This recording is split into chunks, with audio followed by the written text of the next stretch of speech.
Saudamos fraternalmente aos internautas que estão assistindo ao 8º Congresso Online da FEAC e da Rádio Evoluir, e a cada um de vocês que aqui estão. Nós fomos convidados para a gente trabalhar um dos temas do livro O Problema do Ser, do Destino e da Dor, que é uma obra dessas que são obrigatórias na nossa leitura como espíritas, né? Eu sou de uma geração que se reconhecia o expositor pelo livro. Se o livro era usado, o expositor era bom, entendeu? Agora caiu de moda, né? Ninguém lê mais num livro, né? Lê só naquilo, né? Perdeu a graça. O meu, na hora que ficou velhinho, já não valia mais a pena, né? Trazer para vocês. Eu consigo ler online, mas eu sempre que posso, eu tenho o livro físico também, que eu acho que é uma experiência diferente. É de uma outra geração, né? E os mais novos não vão ter esse tipo de experiência. O problema do ser, do destino e da dor, como vocês sabem, ele nasceu só como o problema do ser e do destino, que é o originário da obra de Leon Denis. Quando foi traduzido para o português, como ele tem a terceira parte que fala sobre as potências da alma, que é um capítulo muito bacana, que a gente deve sempre passar por ele, e vai trabalhar sobre a dor. A própria Federação Espírita Brasileira pediu à editora de onde se fazia a tradução para incluir no título sobre o problema do ser, do destino e da dor. E aí tornou-se uma obra que a gente sempre trabalha com ela. Basicamente, o estudo hoje é abrindo a segunda parte desse livro, que é a parte do problema do destino, onde que ele vai trabalhar sobre as reencarnações. E as reencarnações, ponto básico da doutrina espírita. Não dá para ser espírita sem acreditar em reencarnação, né? A gente muitas vezes tenta assim dar uma segurada na doutrina, né? Escolher alguns pontos que a gente é mais fácil para a gente entender, outros mais difícil, uns eu aceito, outros não aceito, né?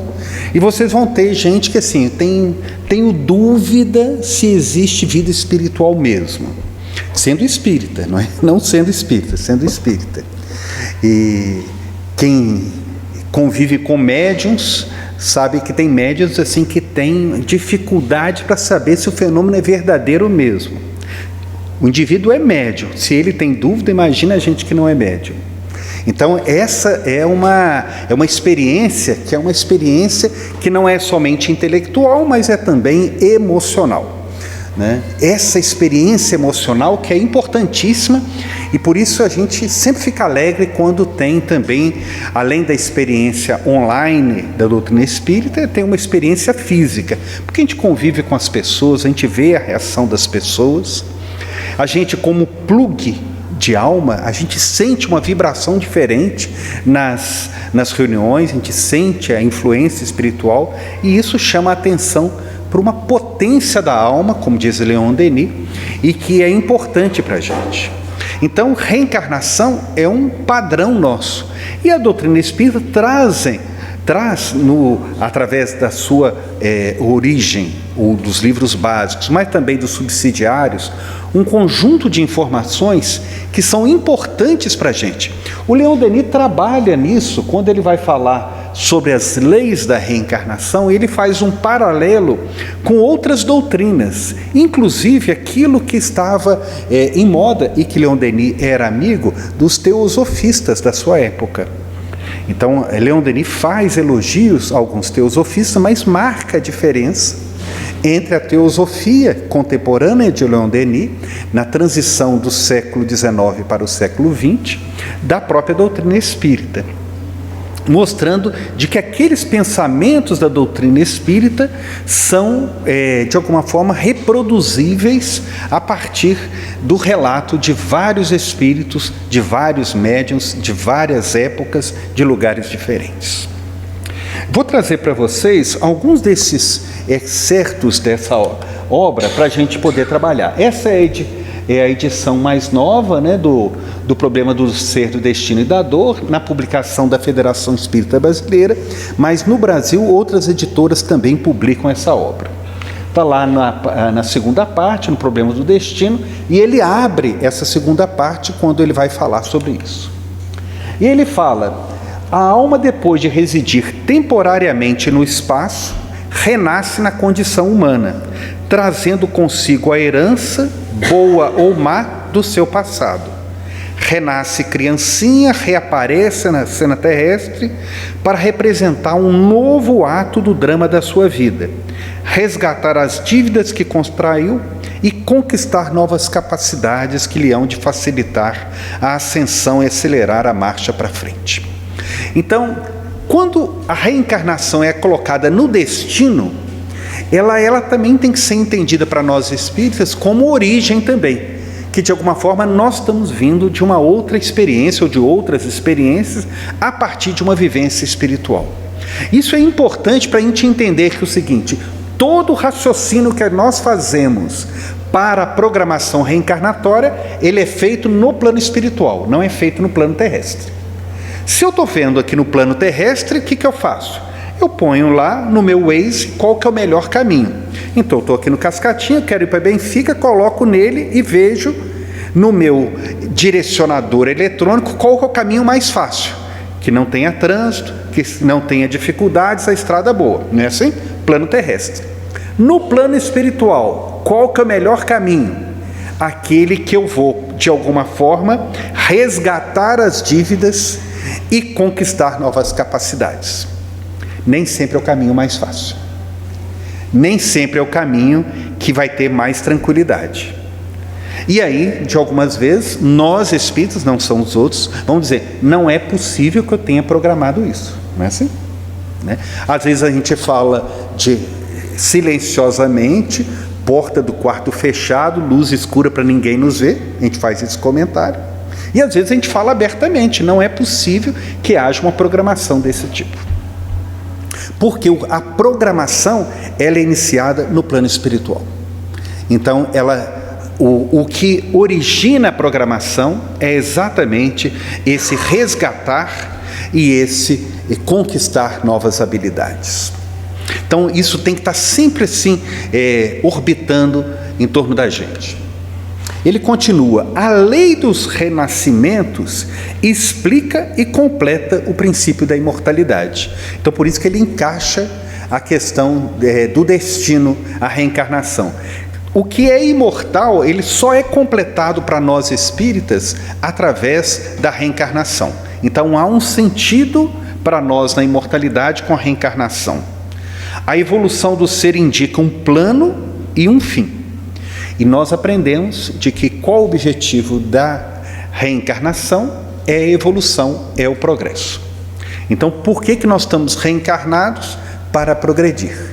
Ainda que a minha encarnação dure horas, ainda que dure algumas semanas antes de eu vir completamente a nascer.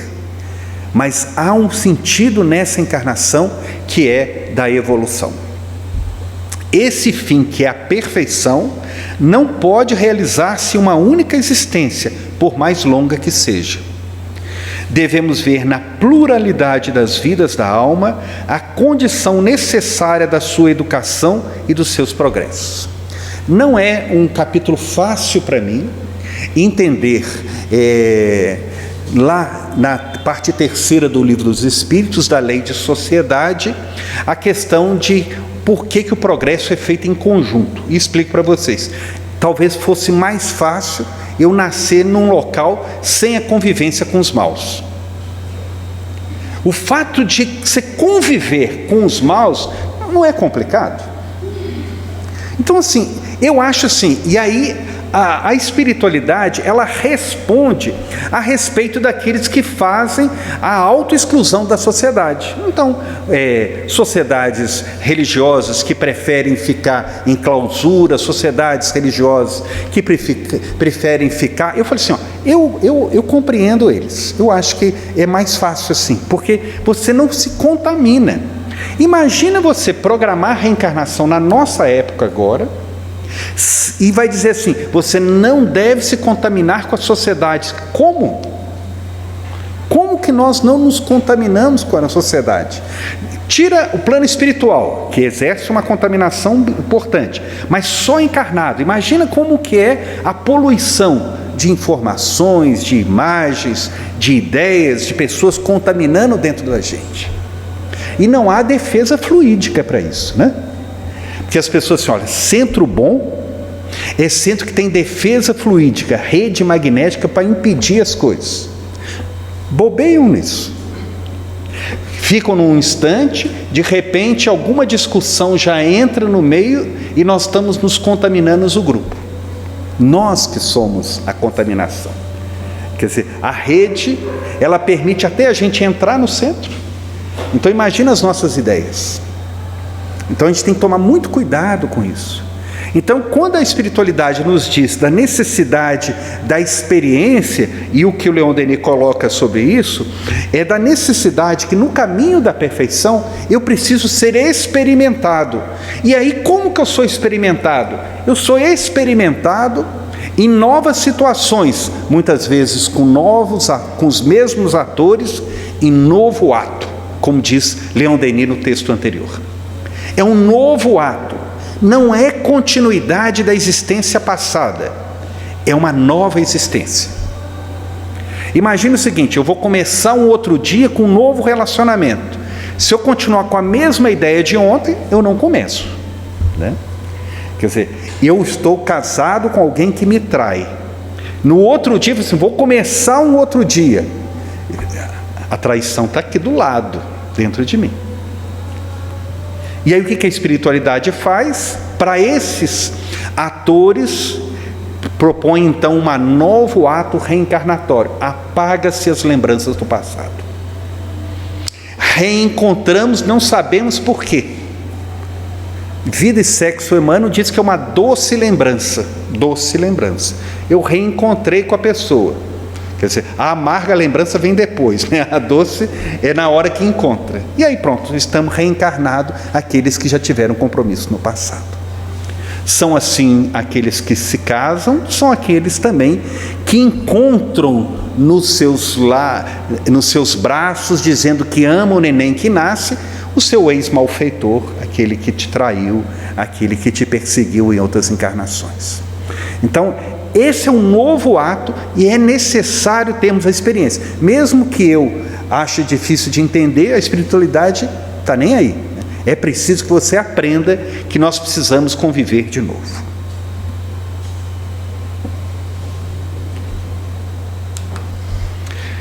E aí ele faz alguns raciocínios que a gente obrigatoriamente faz enquanto fala de reencarnação.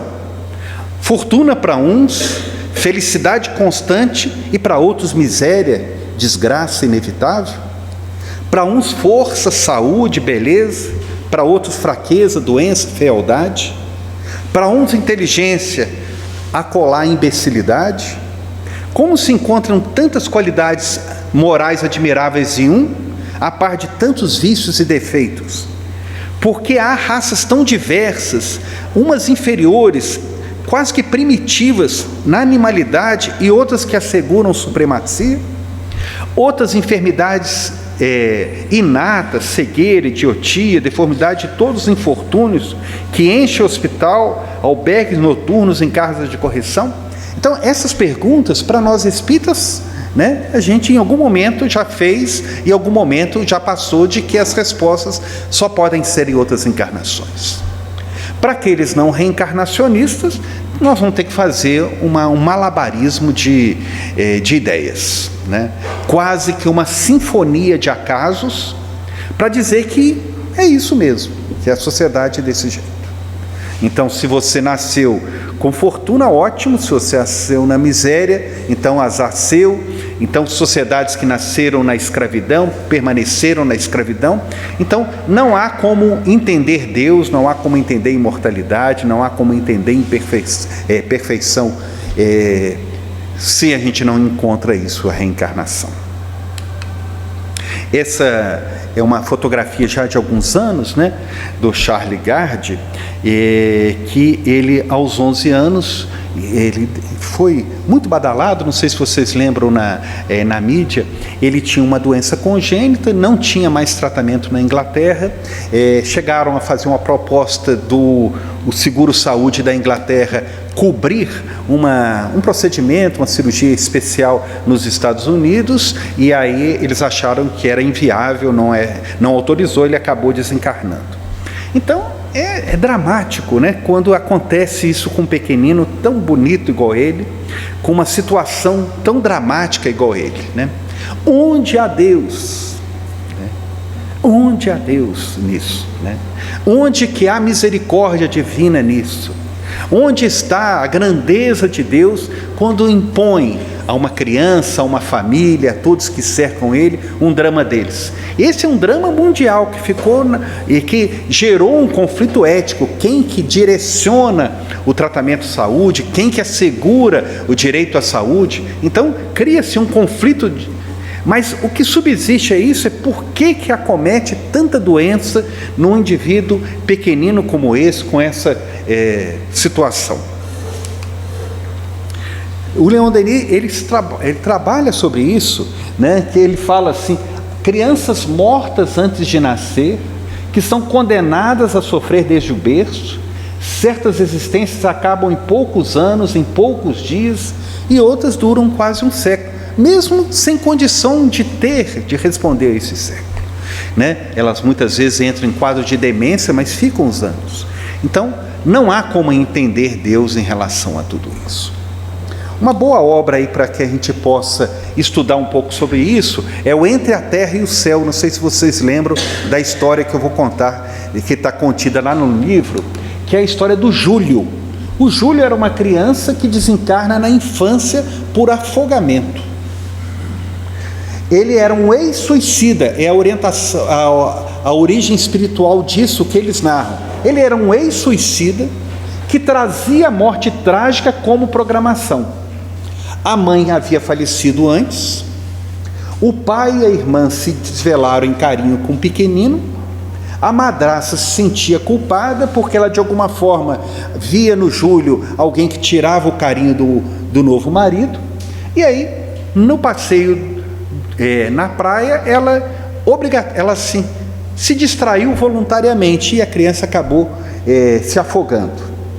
A partir disso, a mãe verdadeira do Júlio, quando encarnada, ela passa a perseguir a madrasta, não somente por ter entrado no seu lar, mas também por ter facilitado o desencarne do filho. Dramas reencarnatórios, né? Livros para ler de dia, né? Não é livro para ler à noite que perturba o sono da gente, né? Então, esses dramas reencarnatórios, de vez em quando a gente depara com um desses dramas reencarnatórios. Onde que começa a perturbação? É no plano terreno para o espiritual ou do espiritual para o terreno? Quer dizer, tudo se mistura dentro disso. Aí a espiritualidade e André Luiz, eles vão de alguma forma recuperar quem que é esse Júlio, que ele havia afogado. E aí eles vão descobrir que ele foi acolhido na colônia espiritual, lar da bênção, sob socorro de companheiras que não conseguiram aplacar a dor na garganta e os pesadelos. Olha que coisa, é uma criança desencarnada numa situação de penúria, ela afogada, e mesmo assim no plano espiritual ela está em perturbação. Será que? Por que criança sofre no plano espiritual? Parece improvável uma coisa dessa. Ela é acolhida, mas ela está em sofrimento. Ela está em sofrimento por pesadelos e também por uma dor de garganta que não desaparece. Aí o André Luiz, ele vai observar que numa encarnação pretérita, e ele vai localizar essa encarnação pretérita na Guerra do Paraguai, onde que ele, devido a uma revolta e a paixão, ele sofreu absorveu, né?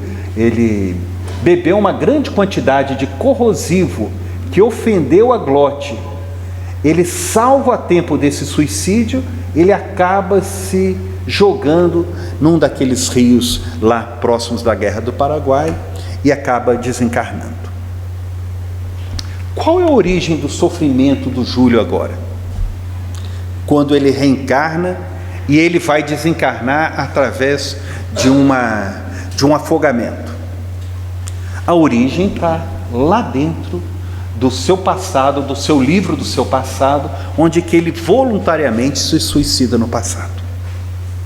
Qual a razão do Júlio desencarnado estar sofrendo? Ele havia desencarnado com uma tentativa de suicídio, sorvendo uma grande quantidade de corrosivo. Esse é um entendimento que Leon Denis propõe para a gente, para ser entendido intelectualmente. Necessariamente não funciona para todos. Tem pessoas que são convidadas a raciocinar e isso não traz efeito para elas. E aí são necessários, às vezes, um aconselhamento, uma orientação, são necessárias cartas mediúnicas, para que o Espírito comente sobre isso, né?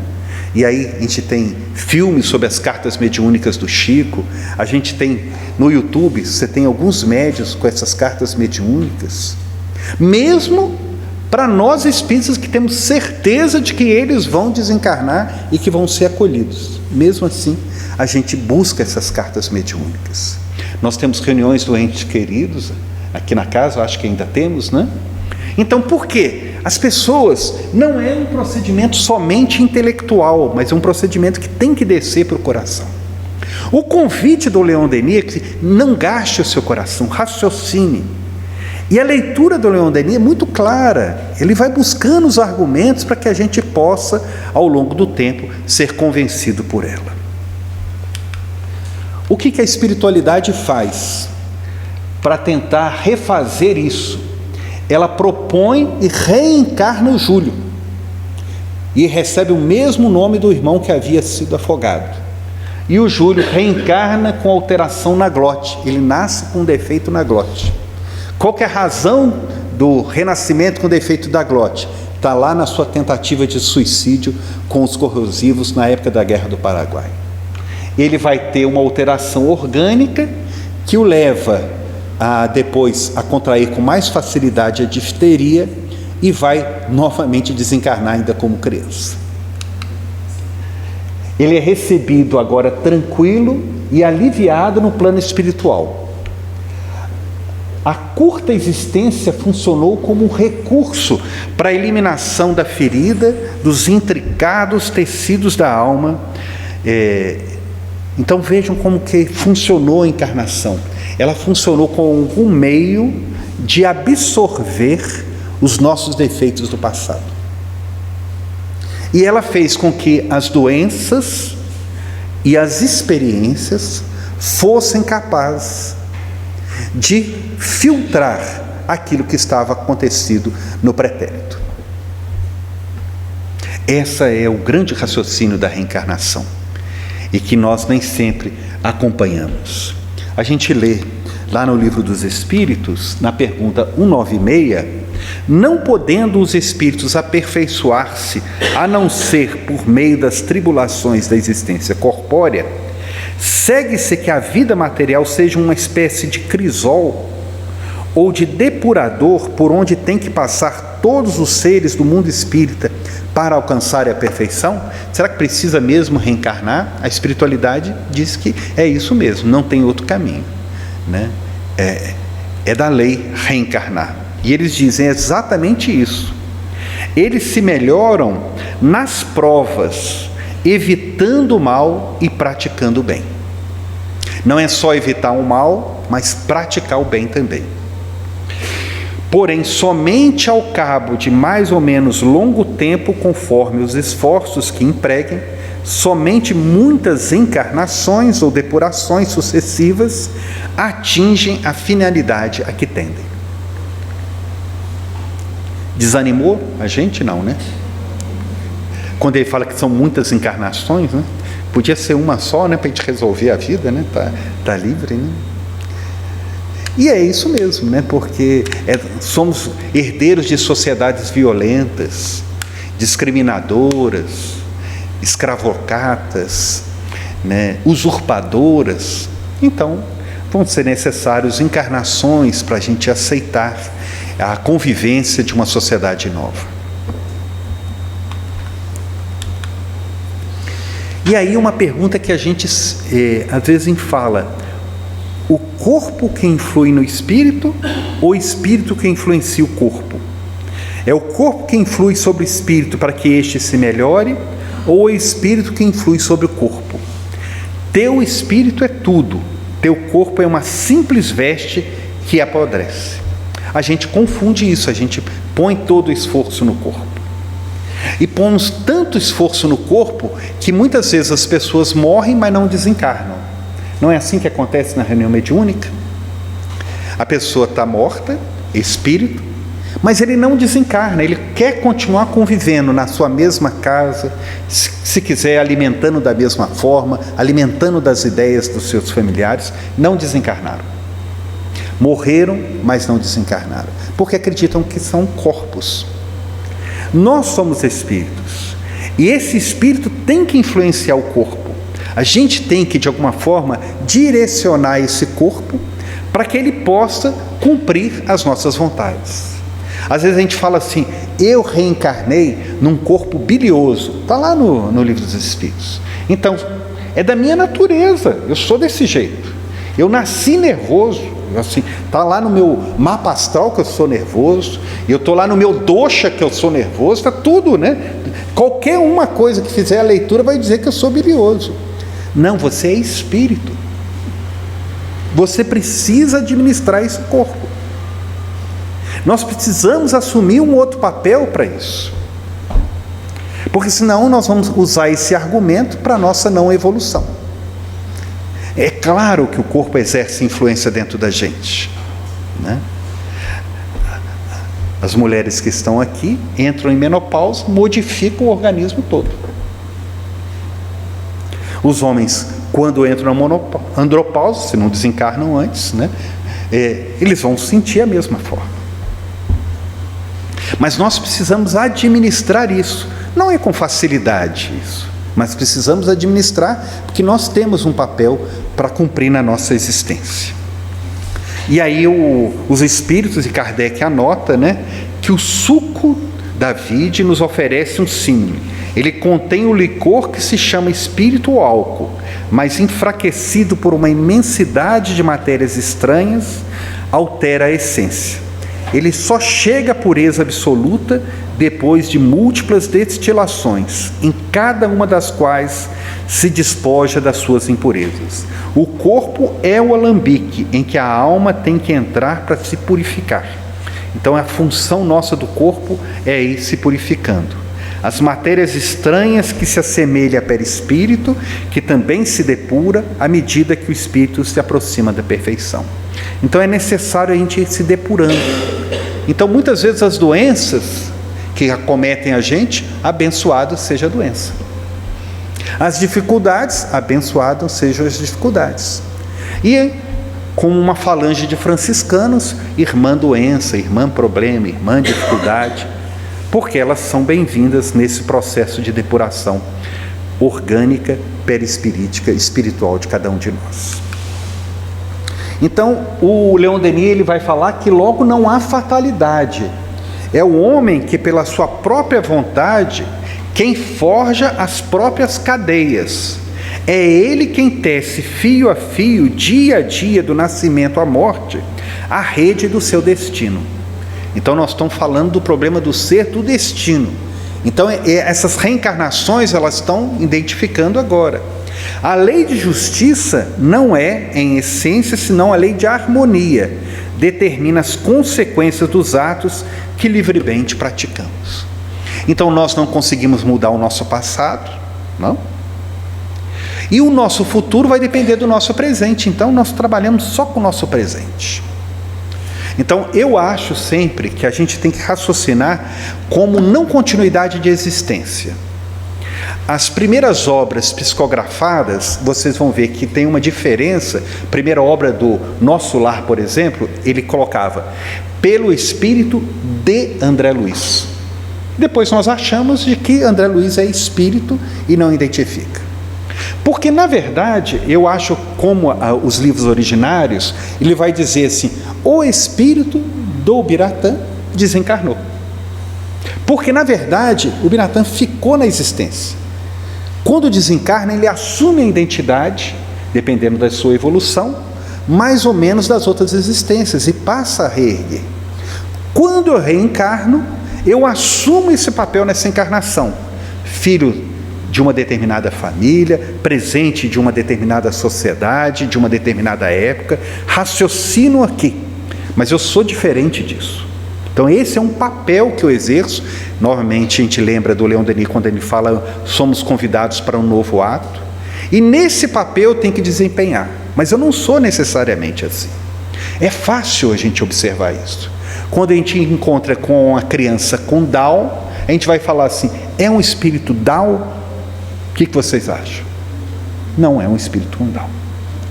Mas quando eu falo que eu sou um espírito truculento, será que não é um espírito truculento? É um espírito que está em evolução, que precisa mudar o seu papel.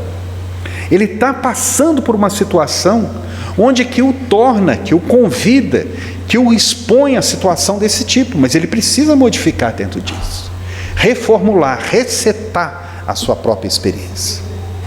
Se a gente não propõe esse resetar a nossa experiência, se a gente acha que a gente não tem jeito, a gente fica igual o Júlio. Eu desencarno, eu reencarno, sofro a experiência de ser afogado e desencarno com sofrimento. E é isso que a gente acompanha na literatura espírita. A pessoa sofreu na terra, chega no plano espiritual, está sofrendo. Não era corpo? Por que ele está sofrendo? No Nosso Lar mesmo, a sobrinha de Lísias desencarna com tuberculose, e ela chega no plano espiritual e ela sofre as dores da tuberculose. Tuberculose é pulmão. O que ela está sofrendo no plano espiritual das dores da tuberculose? Porque, na verdade, ela confundiu as experiências de corpo e de espírito, e é muito fácil confundir dentro disso. E nós temos que nos desligar dessa experiência e mostrarmos que nós somos um espírito em processo de evolução, que estamos nessa experiência e que temos que tomar isso. É quase falar isso para a gente todo dia, né? Para não fazer assim de tempos em tempos, para que a gente possa relembrar isso e tomar as rédeas da nossa existência. Não pune, nem recompensa, mas preside a ordem, ao equilíbrio, tanto no mundo moral quanto no mundo físico. Todo dano causado à ordem universal acarreta causas de sofrimento e uma reparação necessária, até que, mediante os cuidados do culpado, a harmonia violada seja restabelecida. Para o Júlio, foi um sofrimento ou foi uma bênção a reencarnação? Se a gente está por fora, igual aquela criança que eu mostrei, é um sofrimento para o pai, para a família, para a criança. Onde há Deus? Se eu sou reencarnacionista, misericordioso seja nosso Pai, que permite que esse espírito venha reparar no corpo aquilo que certamente ele propôs quando estava encarnado. Mudou o nosso pensamento, não mudou? Raciocínio. Para uns é mais fácil, para outros é mais difícil. Mas habituemos ao raciocínio, né? Cresçamos no raciocínio, né? O processo de educação é uma espiral, não é assim? A gente tem que passar isso sempre, né? No processo de evolução. Então a gente tem que passar sempre nesses conhecimentos. Não será sem custo que ele se levantará. Não prosseguirá sem dificuldades. Faltas, erros cometidos repercutem como causa de obstrução na via futura. E o esforço terá de ser tanto mais enérgico e prolongado, quanto mais pesadas forem as responsabilidades. Eu sempre fico admirado, assim, quando a gente vê, não saindo aqui do nosso Brasil, vocês imaginem relacionamento de esposo, esposa, de família, até virada do século XIX para o século XX, com escravidão. Como é que devia ser relacionamento de vínculo com escrava, de convivência, onde você não tinha relação formal, de convivência promíscua de uma sociedade dentro disso? Imagine esses indivíduos reencarnados, como é que eles reencarnam? Com uma sociedade completamente harmoniosa, ou com uma sociedade onde aqueles indivíduos trazem nas suas lembranças relações perturbadas também de família? Então nós vivemos ainda consequências desse movimento muito próximo dessas perturbações que nós fizemos aqui no nosso país mesmo, onde as relações eram muito difíceis, muito promíscuas, muito sem regras, e por isso é essa dificuldade ainda de relacionamento. Claro que nós podemos ter vindo de outros países, até de outros planetas. Meu raciocínio não vai além de Matias Barbosa. Então, assim, eu sou espírita mais simples, né? Sou de centro pequeno, né? Então, assim, o meu raciocínio, então, assim, essas dificuldades, imagina esses indivíduos que viveram esse tipo de vida tão sem regra, como é que eles reencarnam 100 anos depois? Eles trazem ainda dentro deles essas situações, repercutindo, né, como causa de obstrução. Não é assim que a gente fala com esposo e esposa, né? Você está agindo igual o seu pai, igual a sua mãe? Não é assim? Dizem que o médium, a primeira comunicação que dá é dos parentes, né? Porque a gente fala, você está falando igual sua mãe, está falando igual o seu pai, né? Que a gente está dando comunicação deles ainda, né? Quer dizer, nós reproduzimos isso que está muito presente dentro desse, e damos muitas vezes manifestação de nós mesmos. Então é um indivíduo bom, tranquilo, até jogar futebol. Aí não joga futebol e vira um ogro, parecendo aqueles desenhos dos mais antigos, igual eu, o Pateta dirigindo. Era um senhor pacífico, até que ele pegava o carro e ele virava um monstro no volante, né? Então essas coisas ainda obstruem a nossa evolução. Nós somos espíritas, gostamos de frequentar reunião, nos preparamos para dar passe, tudo, e de repente nasce dentro da gente uma situação horrível de pensamento que a gente nem comunica, porque ainda brota dentro da gente isso que ele fala de repercussão, obstruindo a nossa evolução. Então, na escabrosa íngreme subida, o passado vai dominar por muito tempo o presente, e seu peso fará vergar mais de uma vez os ombros do caminhante. Então é isso mesmo. Então essa é a nossa situação, o nosso retrato. Mas do alto, mãos piedosas estender-se-ão para ele e ajudá-lo-ão a transpor as passagens mais escarpadas. Há mais alegria no céu por um pecador que se arrepende do que 100 justos que perseveram. Então eu acho que esse aqui é o grande alento. Não, no momento mais difícil, a gente lembra da nossa casa espírita e a espiritualidade se comunica conosco. Eu oro e a resposta de Deus não é uma resposta que a gente ouve, mas é a paz que nós sentimos. Lectio Divina é quando a gente abre a Bíblia e lê. Aquilo, assim, não tem uma importância clara, mas ele acalma a gente. Como é importante ter calma nesses momentos difíceis da vida. Quando a gente liga qualquer veículo, como a Rádio Evoluir, e ouvimos, né? E aquilo cai dentro da gente, pacificando a gente. Não é esclarecendo, mas pacificando a gente. E como é bom a gente ter paz. Nessa obra que já vai comentando os anos, né? Dramas da Obsessão, a companheira Ivone do Amaral Pereira, que trabalhou em Juiz de Fora, né? Foi médium aqui da nossa vizinha cidade Rio das Flores, né? Trabalhou em Barra do Piraí, trabalhou em Lavras, onde recebeu o livro Memórias de um Suicida, trabalhou alguns poucos anos em Pedro Leopoldo com Chico, desencarnou no Rio de Janeiro, né? Dona Ivone do Amaral Pereira, ela tem nessa obra que é muito boa, pequenininha, fácil de ler. A minha também é da edição antiga, tá vendo? Amarelada, prova de que, né, sou leitor antigo. E ela coloca em duas obras. A primeira é chamada A Vingança dos Judeus, Leonel e os Judeus. E ela vai colocar um processo reencarnatório de 4 séculos. 4 séculos de obsessão. 4 séculos. Aí a pergunta é assim: quantas reuniões eu preciso para acabar o trabalho de obsessão? Aí eu fico vendo assim, 4 séculos de obsessão. Quantos litros de água fluidificada? Quantas sessões de paz? Então o trabalho é maior do que isso. E nesse Leonel e os Judeus, ela vai ter um dos personagens, que é o espírito Esther, que havia sofrido junto com os judeus lá no século XVI, e nesse processo de sofrimento foi a única que não se rebelou. Ela continuou a seguir Jesus, e ela consegue, 4 séculos depois, recuperar o algoz e os seus familiares, que são os judeus. E ela vai usar uma argumentação que é espetacular. Ela vai recuperar que o imperador, o rei de Portugal na época, que era Dom João III, que tinha o nome de O Piedoso, mas na verdade não era nada piedoso. Ele acabou com todas as famílias judias da época, extorquiu elas, fez com que todas as barbaridades possíveis.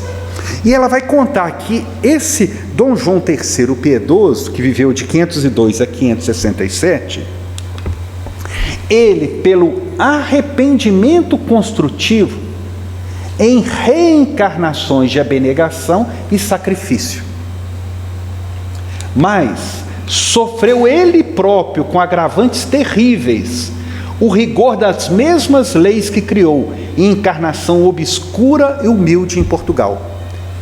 Então, ele arrependeu, mas ele mesmo sofreu as leis que ele mesmo criou. Olha como é que é. Em encarnação obscura. Você imagina alguém que for rei colocar em reencarnação obscura? É pior do que sofrer a lei. É deixar ele pequenininho, obscuro, não tem nenhuma importância. E por fim, ele está em franco ressurgir, em operosas e generosas e heróicas em torno de povos e falanges sociais. Então, ela vai dizer que aquele que era o tirano da época dos seus parentes judeus, ele já havia se transformado. E os judeus, que de alguma forma, que eram os parentes dela, que tinham sido as vítimas por opção de ódio, eles estavam até hoje perseguindo. Olha o processo de argumentação dela. Aí ela fala, de que o tirano de ontem, que era o Dom João III, pelo arrependimento, tratava-se de reerguer. E aí 3 palavras mágicas, arrependimento construtivo, arrepender, sofrer ele próprio, expiar, franco ressurgir, reparar. Arrepender, expiar e reparar. Então, as 3 regras que estão lá, no Código Penal da Vida Futura, lá no céu e inferno, que todos nós vamos ter que passar. Nós precisamos, pelos atos do passado, arrepender. Nós, muitas vezes, vamos ter que expiar. Então, o Júlio, ele estava expiando, porque ele ofendeu, não a vontade, o padrão de Deus. Ele ofendeu ao próprio equilíbrio universal, o respeito ao seu corpo. Ele nasce num corpo onde que ele, com a predisposição, ele se afoga e depois ele sofre da fenda da glote e depois da difteria. E ele precisa, além disso, ele modificar-se através da reparação. Então eu arrependo, eu sofro a expiação, e todos nós sofremos reencarnações com limitações, com dificuldades, com problemas que todos vocês, eu tenho certeza que temos. Mas não é só isso, nós precisamos reparar. Então, quantas pessoas que vêm no centro, e já faz quase, clássico, ele põe os seus nomes dos seus parentes para pedir. Então, toda semana é os seus nomes. E se deixar centro espírita, só pede para os nomes dos companheiros do centro. Porque toda semana nós temos esses problemas. Aí nós aprendemos que a gente tem que reparar. A gente não pede para nós, a gente pede só para os outros dessa vez. E a gente vai auxiliando os outros. Porque auxiliando os outros, nós temos certeza que nós somos auxiliados. Mudou o nosso raciocínio. Então esse é o caminho nosso, é de reparar. Então quando eu tenho os meus filhos, eu não estou espiando apenas, eu estou reparando. Então não é mais tolerar o sofrimento, a dificuldade, a limitação dele, mas eu preciso colocar nele, propor a ele um caminho diferente, um caminho melhor do que eu mesmo. E eu falo sempre que meus filhos são muito melhores do que eu, sendo eu evangelizando de doutrina espírita, frequentador de centro espírita a minha encarnação toda. E eles não são frequentadores igual eu sou frequentador. Mas eles têm naturalmente valores e que ficam me ensinando a respeito de perdão, de compreensão, de que o meu espírito já mais velho, com aqueles obstáculos, eu tenho mais dificuldades para entender. Então o nosso futuro está em nossas mãos. As nossas facilidades para o bem aumentam na razão direta dos nossos esforços que praticamos. Então a gente precisa se esforçar. Então é esforçar para tudo, né? Dizem que os endocrinologistas estão meio cansados da gente porque eles querem que os pacientes querem ser emagrecidos, não querem emagrecer, né? Então assim, igual no centro, as pessoas querem ficar evoluídas, não querem evoluir. Então a proposta nossa é de evolução, é de esforço, é verbo, né? Nós temos que fazer esforço. E esse esforço é que a gente pratique. E a cada dia a gente vai, como um novo ato, como diz Leon Denis, nos propormos para isso. Toda vida nobre e pura, toda missão superior é o resultado de um passado imenso de lutas, de derrotas, de vitórias ganhas contra nós mesmos. É o remate de trabalhos longos e pacientes, a acumulação de frutos de ciência e caridade escolhidos, um por um no decurso das idades. Olha como que é um texto bom para a gente ler naqueles momentos mais tranquilos. Olha como que isso enche a gente. Cada faculdade, cada virtude reclamou existências múltiplas de trabalho obscuro, de combate violento entre espírito e a carne, paixão e dever. Para chegar ao talento, ao gênio, ao pensamento, teve de amadurecer lentamente através dos séculos. Então eu não vou sair evoluído do centro, vou sair com a proposta de evoluir do centro.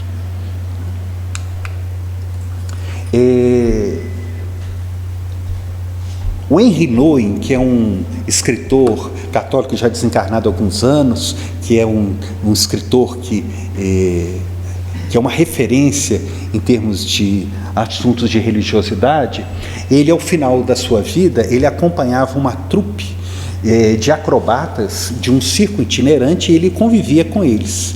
E toda vez que ele via os números de acrobacia, ele buscava a relação deles conosco, com Deus. E ele fala assim: qual que é o esforço desse que se lança para ser acolhido por aquele que vai buscar? Ele não faz força, é o raciocínio dele. Ele precisa só de coragem para se lançar. A força faz com quem o acolhe. Então ele se lança pela coragem. Então o grande esforço dele é a coragem. O esforço dele não é de se equilibrar, porque quem faz a força de acolhimento é aquele que o busca. Isso gerou um livro, esse é o Henri Nouwen, que é um autor extraordinário de ser lido, e ele fala sempre de que o relacionamento com Deus é a coragem de eu me lançar para Ele, para eu ser acolhido por Ele.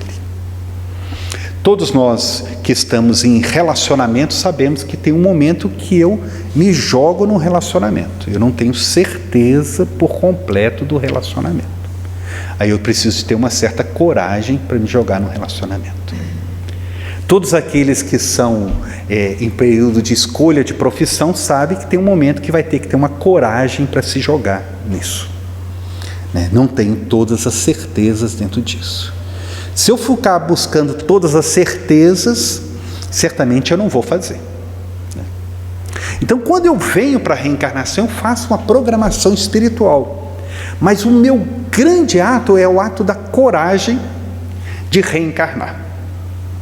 Então, eu tenho um armazenamento de informações, mas eu tenho uma coragem para reencarnar. Então, eu me jogo. E nós precisamos ter a certeza de que a espiritualidade, Deus nosso Pai, está pronta a nos acolher. Ela sabe exatamente quem nós somos. Então, quando a gente lê o salmista, ele dizer: antes que a palavra saia da sua boca, eu já a sei, né? Antes os seus ossos serem formados, eu já o conheço. Então, Deus nosso Pai nos conhece, com nossas virtudes, principalmente com os nossos erros.